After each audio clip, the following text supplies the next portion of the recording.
Love to an Alien. I say it again, my good friend, Mr. McClure, he is the artist there. And that song, again, was number one in Japan for quite a while. It really hit the charts there, but not so much here, I guess. But it's made it on the charts here on Late Night in the Midlands, that I could tell you. Let's see here. I want to tell you a little bit about my guest tonight. Linda M Howe is a graduate of Stanford University with a master's degree in communications. She's devoted her documentary, her life. She has devoted her life to documentary film, television, radio, writing, and reporting career. She's Miss Howe has received local, national, and international awards, including 3 regional Emmys, a national Emmy nomination, and a Station Peabody Award for medical programming. Linda's documentaries have included A Strange Harvest and A Strange Harvest 1993, which explored the worldwide animal mutilation mystery. Another film, The Prairie Dawn, focused on astronaut training in Denver. She has also produced documentaries in Ethiopia and Mexico for UNICEF about child survival efforts, and for Turner Broadcasting in Atlanta about environmental challenges. In addition to television, Linda produces, reports, and edits the award winning science, environment, and Earth Mysteries news website, earthfiles.com. And, she's going to be here with us tonight.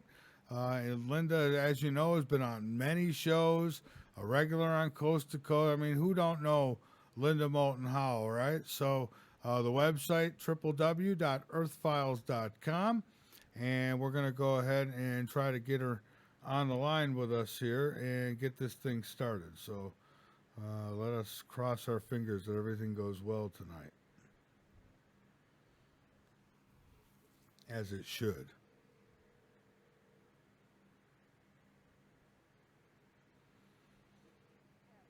Linda Howe. Good evening, Linda. This is Michael Vera with Late Night in the Midlands. How are you? Yeah, great. Great. Well, listen. But I'm hearing myself echoed back. Are you? Well, I was. Okay. Now it's not. It's gone. Well, good. Was is a good thing.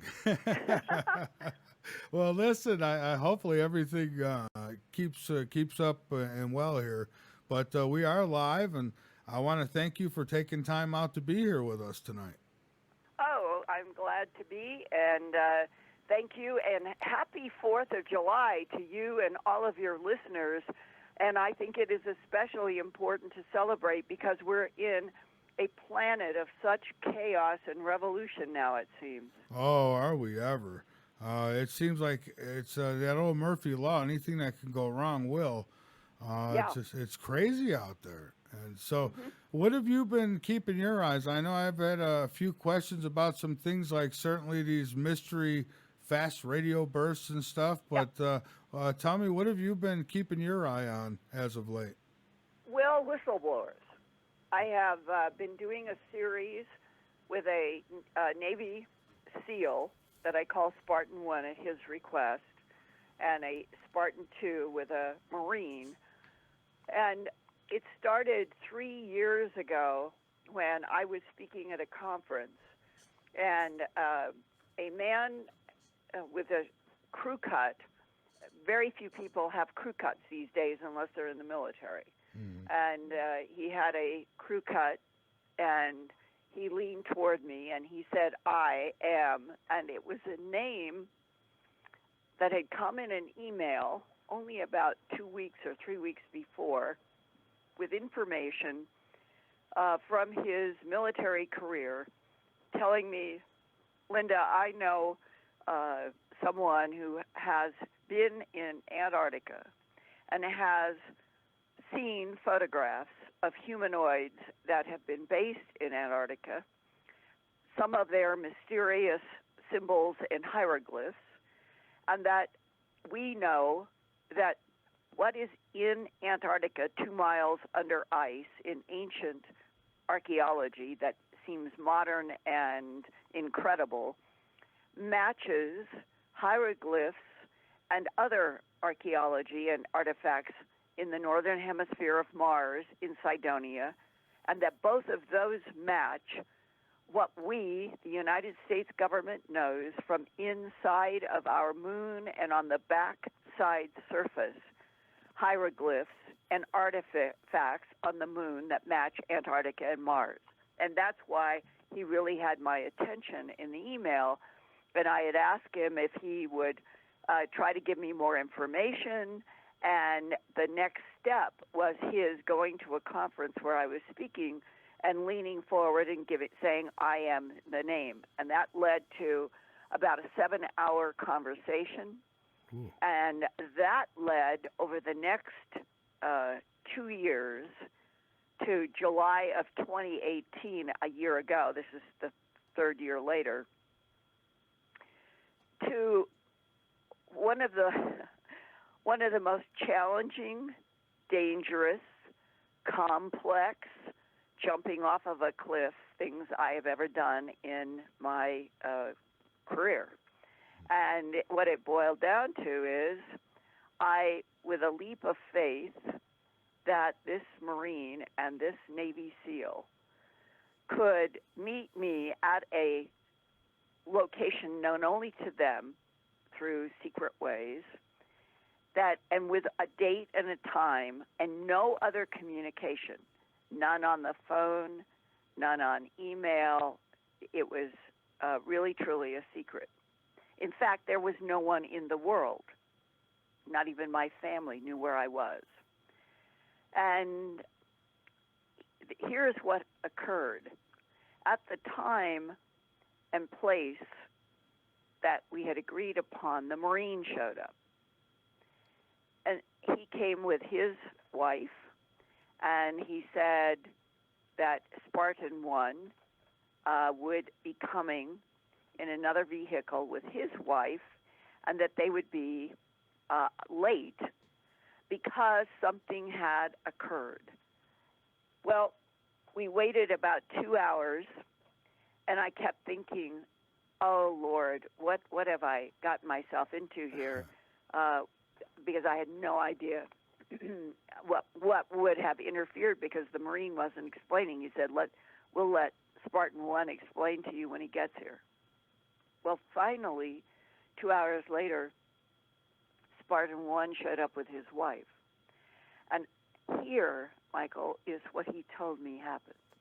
Now, here is a man who served in our government for 20 years, a powerful, strong SEAL, known to one particular administration and White House extremely well for work that he did that is above and beyond the call. I have all kinds of background information on him and on the Marine. They are who they say they are, and more. And because I knew something about the 20 years when he was an official SEAL and now he was retired, it didn't really occur to me that in retirement that life could be just as dangerous for him now as it ever was when he was serving active. Because when you are involved with certain secret, dangerous projects, as an active military person, depending upon what part of the world you are in and who you are fighting, those that you are fighting take notice, and there are, let's say, cartels in South America who work at trying to kill any military person who messed up their cartel, drug cartel.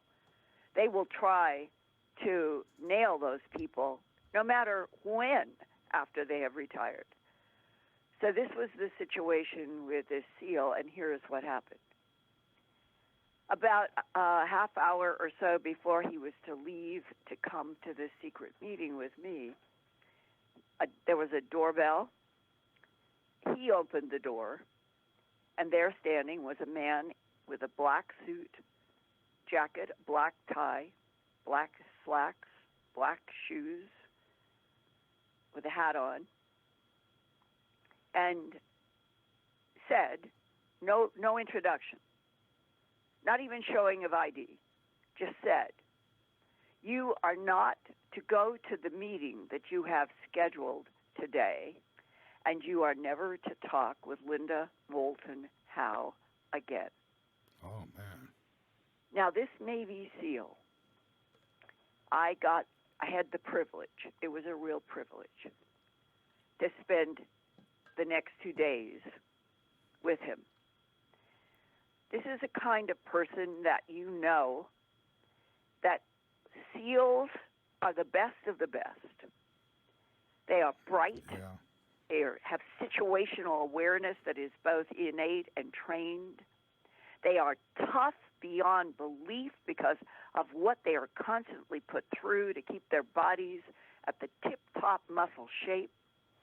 And even though he was retired, this is a guy who, when he stands in front of you, you feel raw power off of.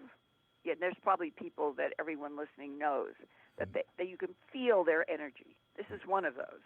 Okay, so when he's in front of me telling me about the man in black, standing in front of him, telling him he's not going to go to this meeting and he's never to talk with me again, the Spartan One looked at me and quietly said, you know, I was trained to kill any human in front of me in 10 seconds.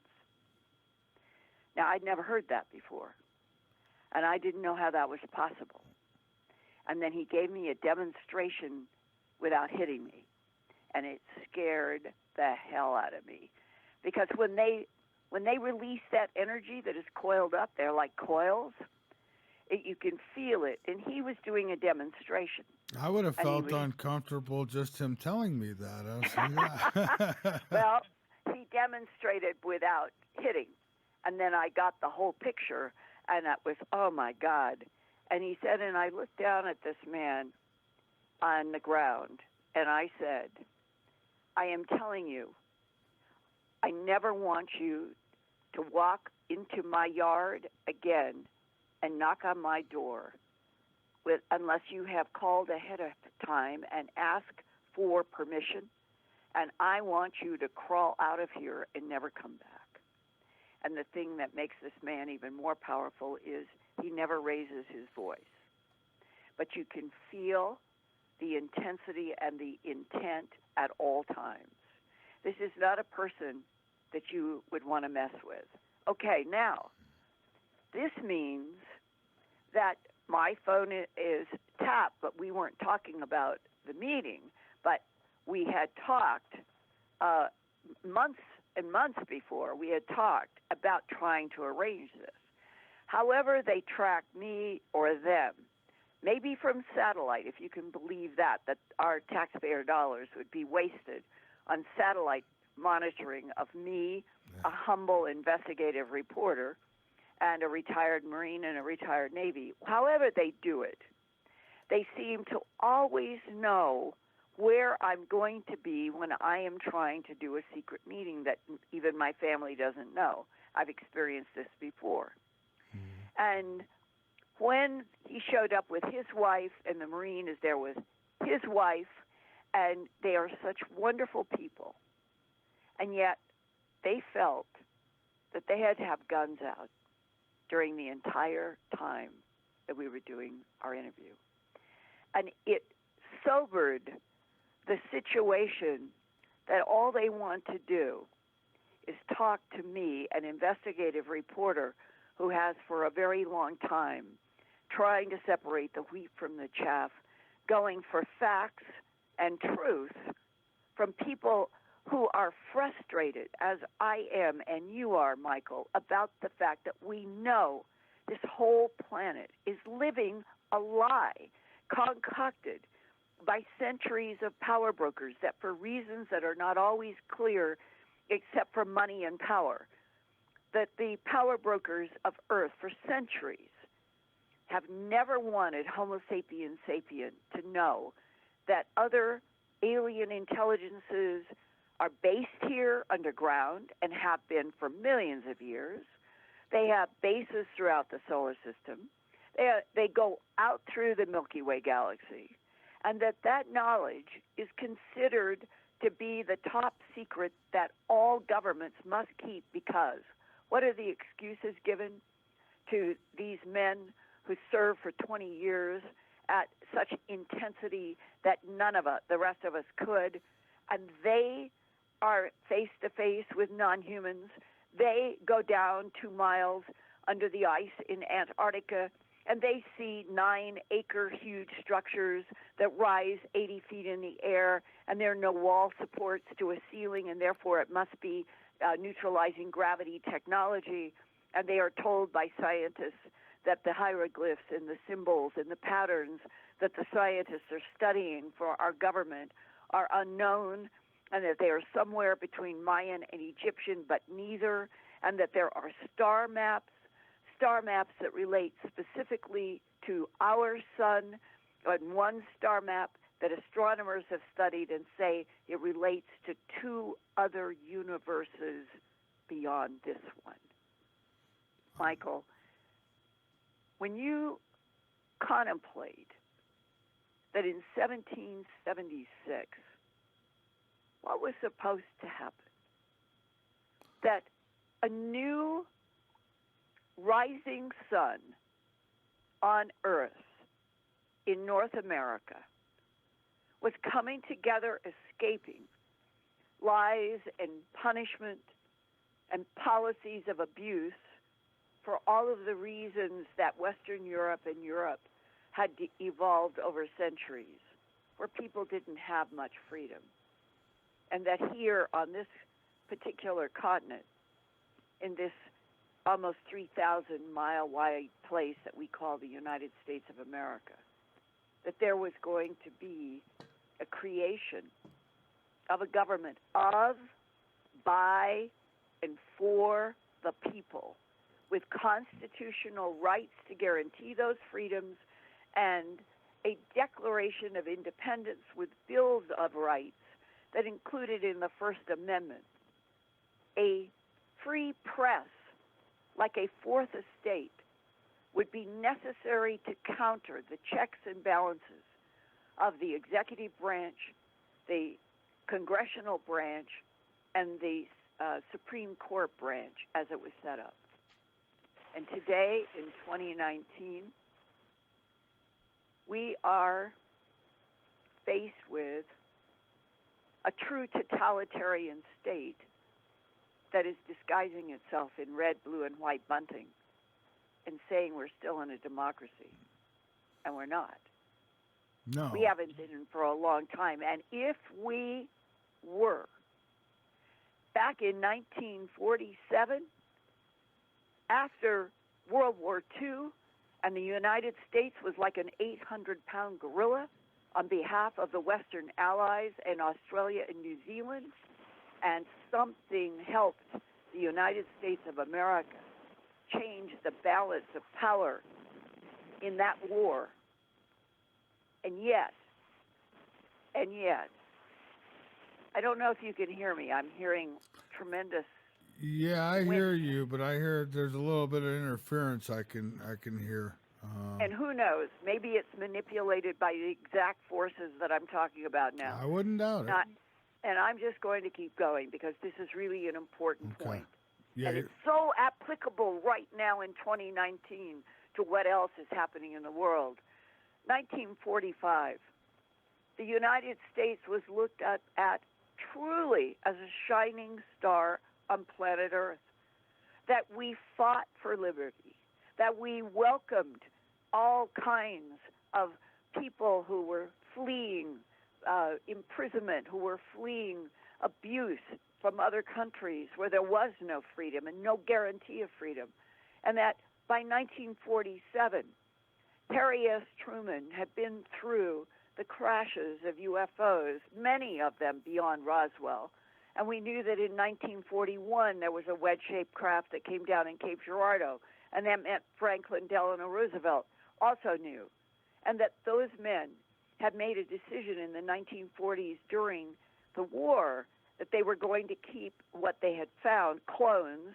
They were officially described as clones, which must have scared them, because the obvious question, if you find clones absolutely identical tissue in a wedge-shaped craft from place else, and you know it's not from Earth, then the obvious question is, who made the clones and where are they? So FDR and Truman would have had that question pulsing in their minds, and by 1947, when more wedge-shaped craft came down in Roswell and Socorro and other places that they knew, and Truman formed MJ-12 of business, science, medical, and military leaders to help him with the extraterrestrial situation that they all knew was not human, was not German, was not from any place that was Homo sapiens sapien, and that they put together an agreement that the public and the media, and these are the words, at all costs means officially, in the interest of national security, other humans could be murdered officially by the government in the interest of national security at all costs to keep the knowledge about alien intelligences on this planet, living underground in bases, on the moon, on Mars, and beyond, from the public and the media. Now, they will argue that 70 years ago, that was vital because Winston Churchill and Eisenhower and others said, if we tell this world, then the stock markets will crash, religions will fall apart, the world will be in chaos. And they believe that. I don't believe that has been true then or now. And that's what has happened. In the last 70 years, there has been a growing addiction. I call it an addiction to special access programs, highly classified, encrypted codes, kryptonite classifications that go beyond MJ-12. It's actually called kryptonite. Maybe 100 or less people have that, and it all has to do with extraterrestrials and technology and back engineering and interstellar trade routes and all of the things that are the truth that continue to be denied to the United States and the world by people addicted to their power in having classified access to files, to money, to endless money to cover black secret projects. And in the last 2 years, it has felt like it was honestly freeing.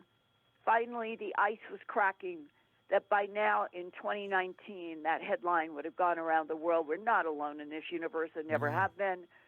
And governments should be apologizing to public everywhere, especially the United States. And we are no longer a government of, by, and for the people. And we're fighting to get the balance back to that. And maybe this next election will help. But until all of the information about other intelligences in this universe, using, terraforming, mining, harvesting from this universe, from this solar system and our planet for millions of years, and telling us the truth that all of the standing up primates from Homo erectus to Cro-Magnon Homo sapiens sapien, every single one was a manipulation of DNA in already existing primates by extraterrestrial biological entities. That's what I was shown in that document at Kirtland Air Force Base in April 9, 1983. And that was true then. It is true today. And what is it going to take to crack the cement of endless lies, policies of lies? Because humans who love power have become addicted to having their own world, their own money. They're the ones that are going to have a base on Mars and leave common man behind on Earth. Yeah, we have definitely been left behind. I mean, it's us who pays for all this stuff, and, we don't get any of the information. They lie to us constantly. And the president, I was a little disappointed when, he said, yeah, I've been briefed by the military the fighter pilots, but and then he in the same breath says he doesn't believe. It's like, Yeah. well, they're out there, buddy, and I think he knows it. I think why are you doing? Why are you putting up a space force? I mean, what's that all about? So, Well, there's nothing that particular individual in the White House will say that I would believe from here to hell froze over. But I would say that he's hinting when he used, I thought the most crucial words that he used were, we are watching, meaning we are watching the fact that Navy pilots are reporting UFOs.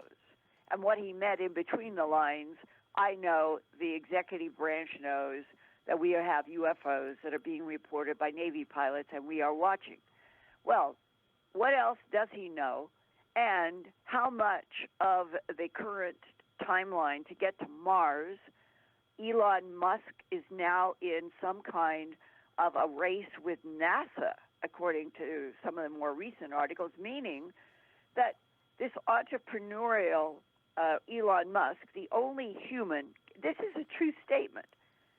He is the only human Homo sapiens sapien, because the ETs neutralize gravity. They don't need to do this. But humans, he's the only human who has been able to produce some kind of a rocket system, SpaceX, that can rise up into the air, go to the moon, circle, come back and land the same launch facility.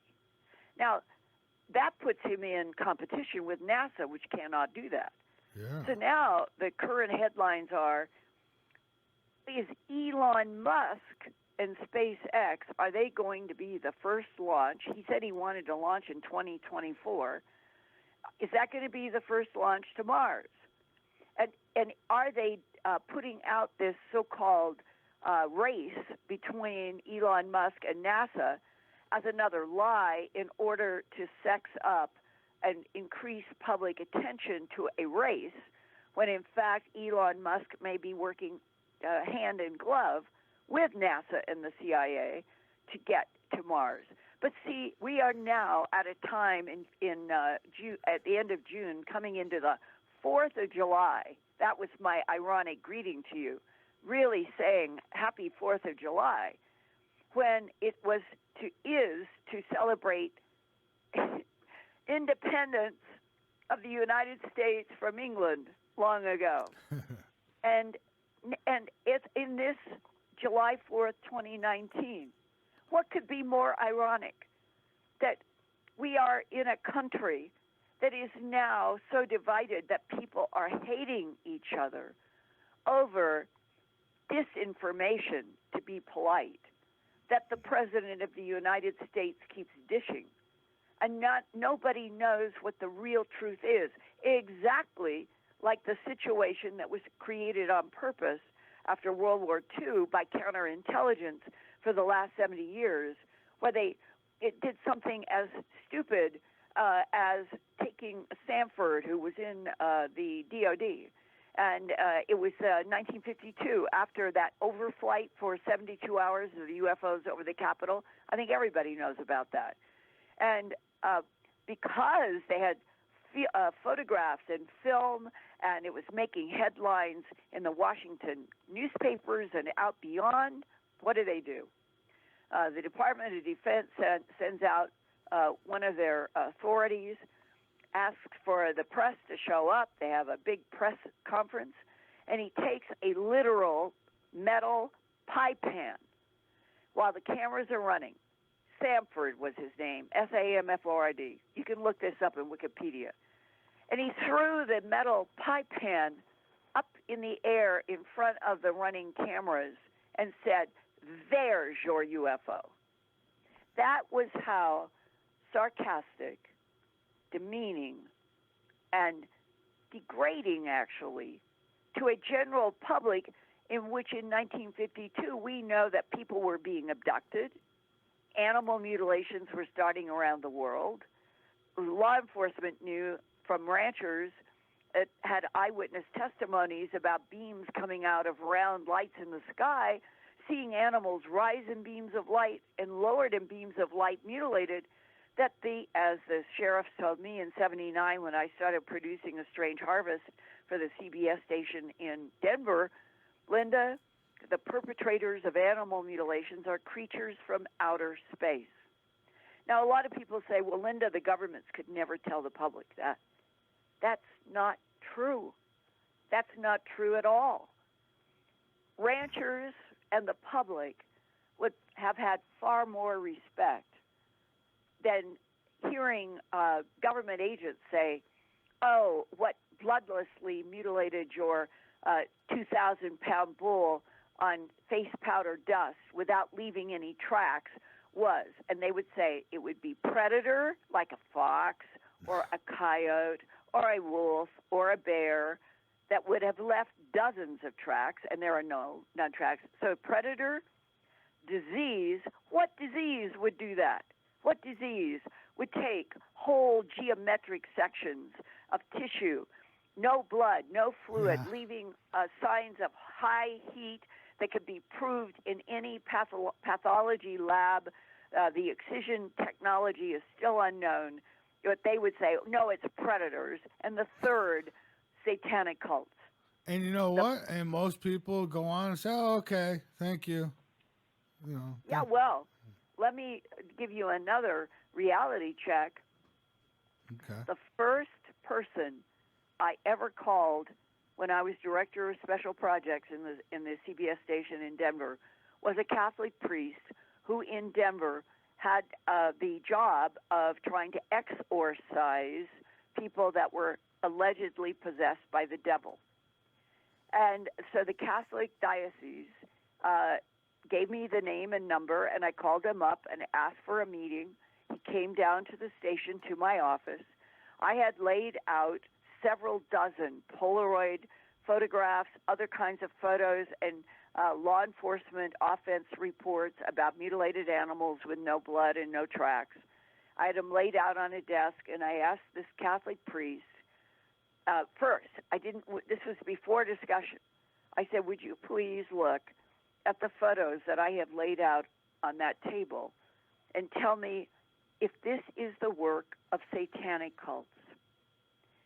And I watched as the priest with his white collar and his black uniform picked up photo after photo, remained completely silent until he had looked at all of the photos, and then he slowly turned to me, and his voice was quiet, and he said, no, none of this is like what I deal with in satanic cults.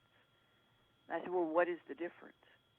He said, well, first of all, in all of the work that we do with satanic cults, blood, they use blood. Blood is always everywhere. And he said, and in such satanic cults, you might find carvings of symbols on tissue, usually human, but you would never find that a satanic cult had taken a cow and excised without any blood the ear, the eye, the tongue, the trachea, the jaw flesh, the genitals, and the rectum, and doing it all without having any blood or any fluid. He said, no, that has nothing to do with satanic cults or anything I have seen as an exorcist. And I remember that was a bedrock piece for me right at the beginning of my investigations in Denver, because that was what law enforcement and the government like to push, because no one wants to deal with satanic cults, right? Right. So, and I've seen it on the news like that. Yeah, so if counter intel can link animal mutilations to satanic cults, everyone will go away, look the other way, and they will privately and quietly be studying, following what extraterrestrials are doing to animals around this planet, and they will be doing their own tests, and they will know that they are dealing with extraterrestrials, with advanced technologies, and that the bottom line answer, it's a genetic harvest of tissues, and that the application of these thousands and thousands and thousands of animals has to do with genetic experimentation or genetic creation of hybrids or genetic creation of other container bodies. It all has to do with genetics of some kind, and that the ETs have followed bloodlines in animal herds just like they have followed bloodlines in humans. Now, the good news, and this is good news, in all of these decades and going back deeper into centuries, there is no hard physical evidence that extraterrestrial biological entities have killed and mutilated thousands of humans anywhere. It seems as if there is a deliberate effort to show a distinction and make us see a distinction. Mm-hmm. They kill the animals, and this includes every domestic animal you can think of, wild animals such as reindeer, deer, elk, marmots, rabbits, foxes. It goes on and on. So it's been wide in both hemispheres. Every animal, kangaroos have been mutilated exactly the same. Okay. And so, what I had a guest on once, and you know, he asked. He says, "Well, you know, how many cows, how many animals, how many do they need? They've been doing this for so long. What do they do? I mean, if it's experiments." No, I don't think it has anything to do with experiments at all. I've always said, I wrote this in my first book, An Alien Harvest in 1989, that the two basic categories of reason or cause for the animal mutilations by extraterrestrials on this planet fall in two categories. Sustenance for the reptilians, and they are definitely reptilian humanoids, no question about it. Military people know about them. So sustenance. Sustenance means food in some fashion. There's been a wide range of descriptions by people who claim firsthand knowledge that the literal muscle tissue itself is made into some kind of a liquid, or that the blood and the muscle is. Okay, so that's one category in what would be sustenance for the reptilian humanoids, which are a distinct part of what interacts with Earth. Just like Garden of Eden in Genesis, who taught Adam and Eve? The serpent. So the reptilians have been involved with this planet for a very long time. Okay, so maybe they use some of what they take for sustenance. But the other big category, which would explain why so many thousands of animals for so long, genetic harvests to produce and create clones, hybrids, androids of all kinds. Who knows where they all go? Where are they all manufactured? But that is definitely one of the other categories related to why the animal mutilations. Should that scare us? I do not think so. I have never been afraid. I am extremely curious about what the extraterrestrial biological entities are doing. I would very much like the opportunity to meet face-to-face with Spartan 1. The whistleblower says our government is actively interacting with 7 different extraterrestrial civilizations currently. Now, are these? But wait. Okay. But that of the 7, 4 are our allies, our friends. They help us. And Spartan 1, the military SEAL, said, if we did not have those 4 allies, we might not be here because there are others that are hostile. So I think the good news, which is what I was coming down to, the good news is everybody, Colonel Corso said this, we have allies. We have extraterrestrial allies. Why, Michael, why can't they be introduced to the Earth publicly? Yeah. Why? Exactly. Why can't they? And so are these extraterrestrials, are they... Are they, I've always thought that if we were going to go to some other galaxy and explore, it was going to be some kind of AI that we sent.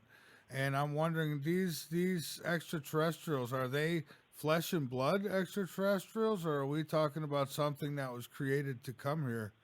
And Huge mixture. I can say with great confidence to you, because I've had discussions with a variety of whistleblowers about the Ebens. The Ebens is the acronym in the English language for these words: extraterrestrial biological entities. E, B, and then the first two letters of entities. EN. Ebens. That's where that word, that name comes from, an acronym of extraterrestrial biological entities. Now, the Ebens, they do have gray colored skin. Excuse me, getting hiccups. Funny. I've never had that happen on the radio before. I'll try to take a deep breath and make them go well, away. we got a break coming up in about another 5 minutes, so I'm okay. So the Ebens are gray skinned, and the skin color can vary with what, I'm just going to use the word sustenance, they have. I'm not trying to assume that I have all knowledge about them. I don't. But I've been told that they have more of a liquid diet than anything we would think of as that we need solid food. They don't. But that depending upon how much they have ingested, that their skin color will change, which could explain perhaps some of the varied descriptions by people in human abduction syndrome about types they're dealing with. But here, this is the important part. The Ebens are notorious. They make clones. They make robots. They make androids. They make cyborgs. They come in 2 feet models, 3 feet high models, 3.5 foot models, 4 foot models, 5 foot models, 6 foot models, 7 foot models. You can see, if you have a whole huge menagerie of artificial intelligence, and you're extremely advanced, they're way advanced beyond us in their ability to create all kinds of things genetically and to strategize. They strategize on entire planetary scales. So if they have an experiment that is going on, let's say, on the Earth, they may actually, like with the dinosaurs, they may actually create a laboratory experiment on this very beautiful, unique, it could be a very unique planet in which 2/3 of this planet is water. So far, in all the exoplanet search, we have never found anything that comes close to Earth. So maybe this is a really rare laboratory planet, and that for maybe 500 million years, if we knew the truth, there might have been 100 civilizations that have come and gone using this amazing planet for things that are beyond our comprehension. But the dinosaurs, it's been described to me by a man who retired from the Defense Intelligence Agency. He said, our government has proof that 3 competing extraterrestrial civilizations have been mixing, matching genes and terraforming this planet for their competing laboratory experiments for at least 270 million years. And when I said, sir, that's before the time of the dinosaurs, he said, yeah. And what we do know is that the dinosaurs were a laboratory experiment of the Ebens, the ones with the pear-shaped heads, the gray skin. They wear black lenses over real eyes that are much more shaped like walnuts, not those severe 45-degree angled eyes. They're much more like walnuts, but they can wear black lenses, and that they make all kinds of things. And he said the dinosaurs were an 80 or 85 million year long laboratory experiment on this planet.